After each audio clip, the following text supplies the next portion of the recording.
médecins des pauvres. À chaque fois que quelqu'un lit ce livre, l'industrie pharmaceutique perd énormément d'argent. En fait, ce livre aurait dû être détruit depuis le 11 septembre 1960. Malheureusement, 80 ans plus tard, il est toujours là. En 1961, une loi apparaît permettant de réguler l'usage de toutes les plantes pharmaceutiques. On est à l'avènement de la médication chimique qui veut avoir le monopole sur toutes les pharmacies. Le 11 septembre 1961, la loi passe et tous les herboristes ou les tradipraticiens ou tradithérapeutes, comme on dit chez nous en Afrique, sont obligés de mettre la clé sous la porte. J'ai moi-même lu le livre et j'ai été grandement choqué par le nombre de remèdes qui s'y trouvent, notamment primaires, secondaires et aussi en termes de soins de premier secours. Bref, il parle de tout.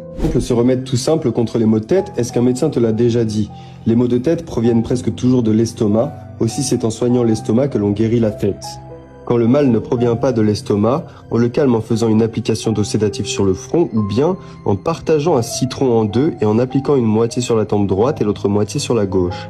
On maintient le tout avec un foulard pendant 10 à 15 minutes. La raison pour laquelle la plupart des médecins ne nous disent pas ce qui est écrit dans ce livre ou tout simplement qu'ils n'en sont même pas informés de l'existence. Alors je ne suis pas contre la pharmaceutique actuelle, compte tenu de son évolution qu'on apprécie.